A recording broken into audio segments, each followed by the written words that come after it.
Setiap pelanggan itu punya tipe masing-masing kan. Oke. Ada tipe ngotot, mesti begini, sesuai desainnya mesti sama. Ada yang bisa jago-jago edit apa, ya edit misalnya desain buat apa, Ya. itu kan bisa dijadikan bisnis.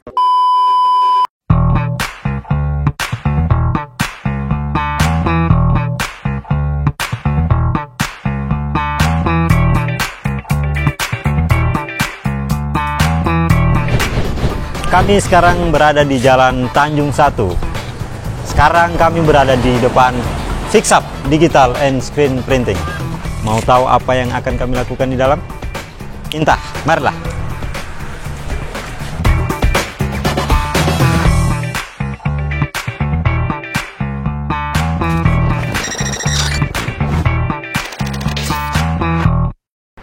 Halo sahabat kitapro.com, kembali lagi bersama saya Irzan. Saya lagi berada di salah satu industri percetakan di Kota Palu, dan di sebelah saya bersama owner dari Fixup Digital and Screen Printing. Terima kasih banyak ini Om, menyempatkan waktu untuk berbincang santai. Saya penasaran, ingin tahu histori perjalanannya Om Yon membangun percetakan ini. Saya memulai dunia sablon ini ya tahun 2011-12. Dengan metode, dulu belum ada sablon manual apalagi digital. Masih sablon istilahnya dengan metode stensil. Stensil, ya. Itu seperti apa itu metode stensil ini? Kayaknya menarik. Misalnya itu di bolong-bolong itu apa stiker atau kertas. Oke. Jadi dicet di bolongannya. Itu di baju itu ditempel. Berarti itu awal mula yang Om Yon lakukan. Itu Ya, dulunya, memang hobi atau bagaimana Om Yon? Ya hobi, kan dulunya masih zaman SMA itu ingin sekali mau pakai baju-baju band apa tulisan-tulisan, kan susah didapat. Oh, iya, Apalagi zaman tahun ya 90-an mungkin di Palu ini belum banyak tempat sablon. Apalagi mau sablon satu baju susah kan. Jadi kita buat itu di stensil baju, di pilox lagi dulu zaman SMA. Ke aku itu tintanya di pilox. Masih ada tuh fotonya saya pakai baju. Oh, dinamakan atau memilih nama Fixup ini awalnya dari mana? Sebelum nama Fixup, dulu namanya Stensil 47. Stensil 47. Kan saya memulainya dunia sablon dengan metode stensil, jadi saya namakan usaha sablon saya Stensil. Nama Fixup ini mungkin 3 bulan lah ya. Saya buat di sini usahanya, ganti nama Fixup. Oke. Berarti pergantian namanya ini belum dikatakan belum lama ya? Ya 3 bulan. 3 bulan, oke. Apa yang membuat Om Yon sampai akhirnya memilih untuk mengembangkan industri ini? Karena hobi yang ingin terus ditekuni atau dulunya berpikir seperti gimana? Iya hobi. Intinya hobi dulu. Intinya hobi, Om. Hobi. Oke. Hobi. Dulunya kan tidak tahu ngedit. Oke. Tidak pernah sekolah apa kursus komputer apa. Jadi lama-lama bisa tahu bagaimana pakai aplikasi Photoshop atau apa yang lain-lain. Jadi paksa untuk bisa tahu sampai bisa nyablon. Kan kalau mau sablon ya mesti tahu bisa edit. Oke, berarti Om Yon juga mempelajari proses editing di... Ya otodidak. Otodidak berarti? Dulunya cuma ikut-ikut teman yang sudah punya dunia usaha sablon. Bantu-bantu, lihat-lihat dia edit di belakang, duduk manis, tanya-tanya, oh itu gunanya apa? Oh ini, ya sudah. Oke, menarik sekali karena ternyata Om Yon ini dulunya tidak pernah atau tidak tahu soal editing, dan akhirnya belajar, sering berjalannya waktu akhirnya berkembang dan sampai hari ini bisa sendiri untuk editing. Nah, Om Yon, akhirnya dari hobi terus menekuni sampai hari ini Fixup sudah memiliki tempat sendiri. Tentunya seperti perjalanan itu dulunya itu bagaimana? Apakah pakai rumah sendiri dulu atau ngontrak atau bagaimana? Oh iya, prosesnya? Itu pasti diawali belum bisa kan sewa tempat apa kan mahal. Ya, jadi di halaman ada kosong sedikit samping di rumah belakang, pakai dulu situ. Awalnya itu berarti apa ya? Maksudnya tetap melihat peluang di halaman rumah bisa dipakai, terus akhirnya digunakan untuk memulai usaha ini. Pas lihat kemajuan pelanggan bagaimana antusias pelanggan bagaimana tentang sablon, ya dibukalah usaha tempat. Oke. Tapi di saya potong Om Yun, di awal Om Yun membangun itu, di masa-masa itu dunia sablon di Kota Palu sudah begitu banyak atau seperti apa? Yang jelas di awal itu pastilah belum banyak, apalagi penyablon manual ini. Dulu kan masih SMA, mungkin kalau ada sablonan yang susah-susah saya bawa ke tempat sablon yang sudah lama-lama, sudah om-om begitulah kelihatan bukan sablonnya. Kita kan masih kuliah sudah om. Oke. Yang skillnya ya biasa-biasa aja, yang penting hasilnya kan bisa dibaca tulisan. Tintanya juga seadanya, masih tinta dulu.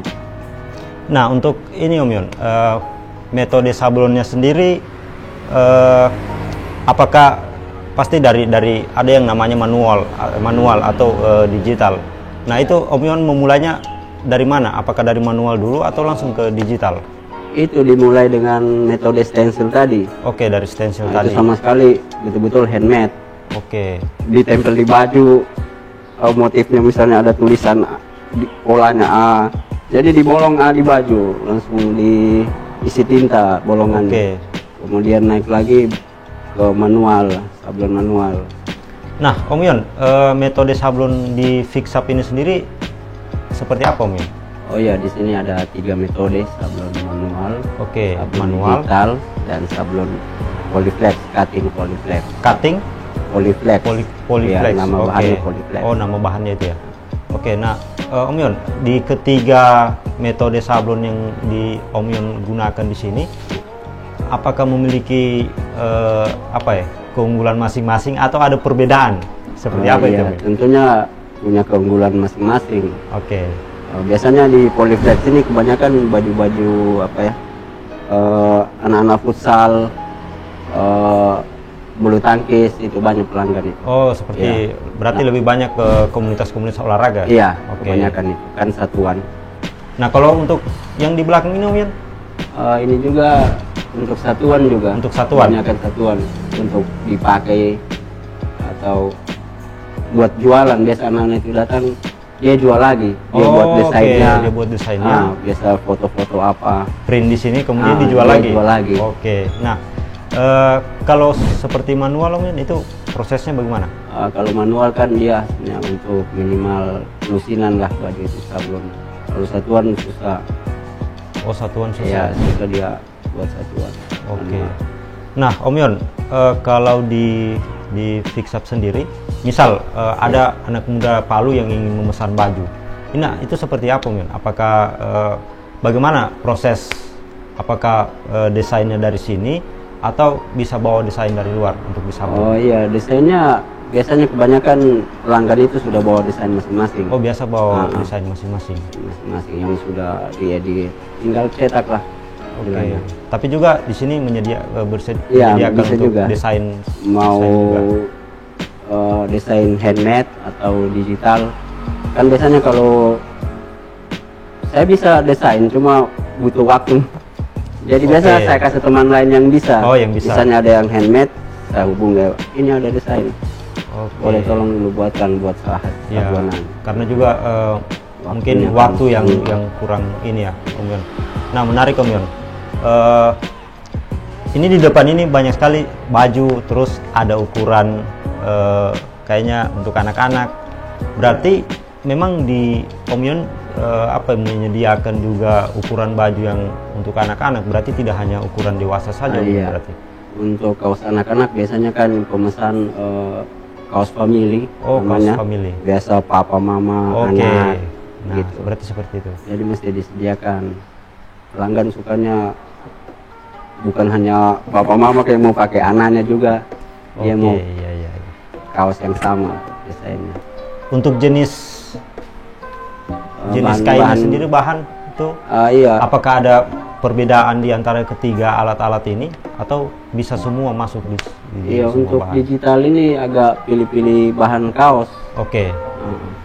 Kalau manual ya tidak terlalu pilih-pilih, yang penting tintanya bagus semua lah hasil sablonnya kalau untuk manual. Kalau untuk Kalau manual. digital ya mesti kainnya yang bagus dia pilih. Oke, berarti memang ada ini Om Yan, maksudnya ada kekurangan dan kelebihan masing-masing ya, di setiap sama. metode yang digunakan. Nah, saya penasaran ini Om Yan. Kalau kita ini di Palu kan sangat panas sekali. Siapa yang tidak kenal Palu yang sangat panas sekali. Nah, untuk memilih kain yang sesuai dengan cuaca di Palu itu menurut Om Yon bisa dibagi tips ke sahabat kita? Biasanya jenis kain ini kan ada tipe dan angka untuk menentukan ketebalan kain, biasanya 30S, 20S, 24 atau 40S.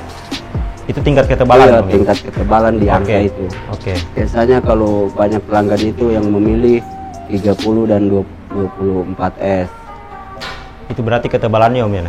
Nah, untuk ininya sendiri Om Yan, menurut Om Yan bahan yang istilahnya kualitasnya baik lah untuk dan juga membedakan itu seperti apa? Saya juga dan mungkin beberapa orang hanya tahu jenis ini terus tidak tahu membedakan itu seperti apa. Biasanya setiap konveksi ini pembuat kaos menamakan semua hasil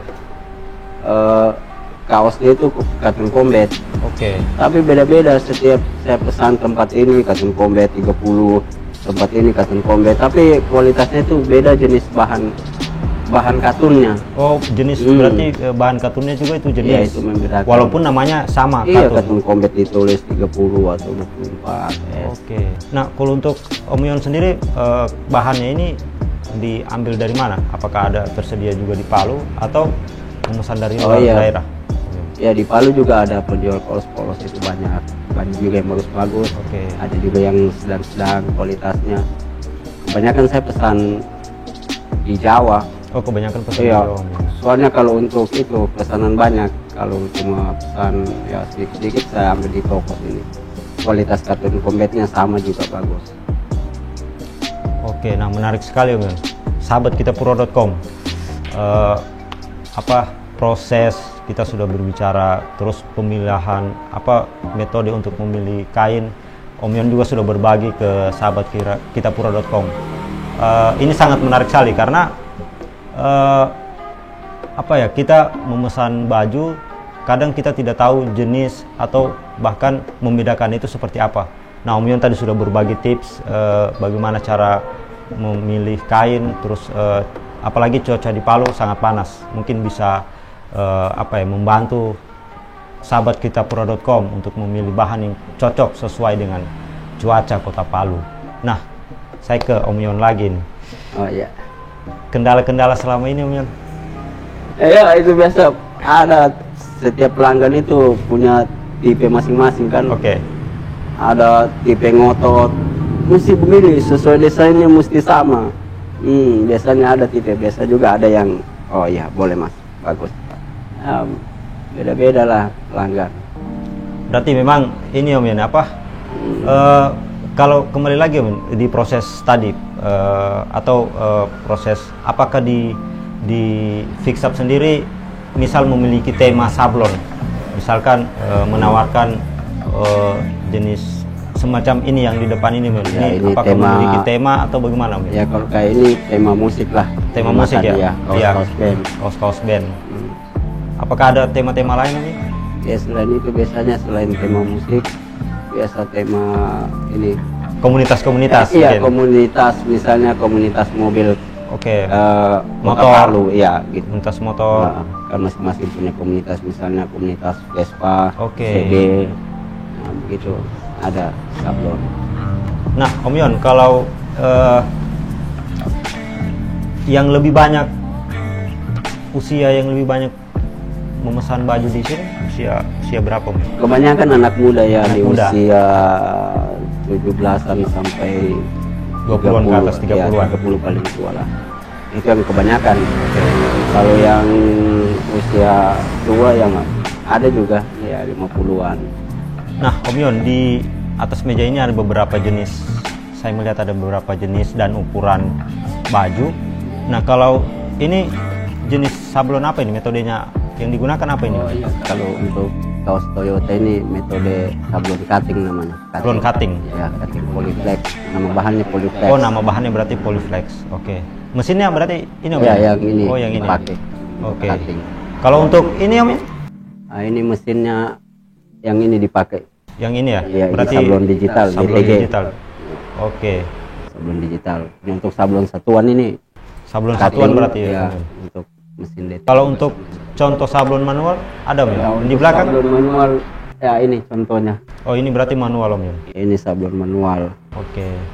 Kalau sablon manual kan dia sablon-sablon kaos komunitas. Oh, berarti Dia lebih banyak, komunitas ya. karena banyak ya Biasa pemesanannya. lusinan. Iya, satu biasa lusinan. Lusin, 2 lusin. Jadi sablon manual. Nah, kalau untuk ininya sendiri Om Yon, jenis bahan. Kalau yang ini jenis bahan apa ini? Ya, ini jenis bahan Katun Combat 30S. Katun Combat Katun Combat 30S. Berarti agak tebal ya berarti. Ini yang tebal ini 24S. Oh, yang tebal berarti 24S. Sama Ini Katun 24S, Combat juga. Combat 30S lebih tipis sedikit. Ada lagi 40S itu lebih tipis. Lebih lagi. tipis. Makin tinggi angkanya makin tipis. Oh, makin tinggi angkanya berarti Ya, makin tipis. tinggi angkanya makin tipis kainnya. Nah, kalau di selain baju Om Yon, apa saja yang diproduksi di sini? Selain baju bisa mug, gelas, topi, apa lagi? Pin, gantungan kunci. Stiker? Iya, boleh. Stiker juga bisa berarti. Stiker cutting kayak Spanduk juga? spotlight. Om Yon menerima pemesanan kalau untuk spanduk. Kalau spanduk biasanya editnya saja. Kalau cetaknya email ke teman yang punya mesin. Ya, biasanya begitu. Nah, berarti sahabat kita pro.com ternyata di fix up digital and screen printing tidak hanya baju yang disablon, tapi juga di sini memproduksi gelas, mug, stiker, dan juga pin dan masih banyak lagi. Kita kayaknya sudah sudah berada di akhir bincang-bincang santainya kita Om Yon. Tapi sebelum kita akhiri, mungkin Om Yon bisa berikan tips, saran-saran agar anak-anak muda Palu juga bisa memiliki ide tapi segera untuk dieksekusi dalam hal dunia usaha apapun, termasuk ya mungkin dunia percetakan. Mungkin diberikan tips atau saran apa? Oh iya, biasanya anak-anak muda itu di Palu ini ada yang bisa jago-jago edit Iya, edit misalnya desain buat apa. Ya, oke. Itu kan bisa dijadikan bisnis. Misalnya dia buat semacam clothing, dia buat desain, dia cetak, dia jual lagi. Oke. Semacam itu kan bagus. Dan itu bisa jadi penghasilan juga berarti? Iya, buat dia. Ya ada juga biasa datang pelanggan kayak begitu. Kan saya tanya, ini desainnya bagus, dibuat mana? Ini saya buat. Oke. Jadi bagus begitu. Biasanya kan kebanyakan ada juga clothing ambil di Google, bukan pembajakan lah istilahnya. Nah, sahabat kita pro.com, banyak sekali pesan yang kita dapat dari setelah kita bincang sama Om Yon, dari perjalanan, kemudian proses melewati kendala-kendala itu tentunya pasti ada, dan satu hal yang Om Yon mungkin saya tangkap dari bincang tadi, yaitu memulai terus, tekuni agar apa yang ada di kepala kita, yaitu tentang ide apapun untuk membangun usaha, terus dijalankan. Sekian bincang santai kami bersama Fix Up Digital Screen Printing Palu. Salam inspirasi, terus berkarya, tetap berinovasi.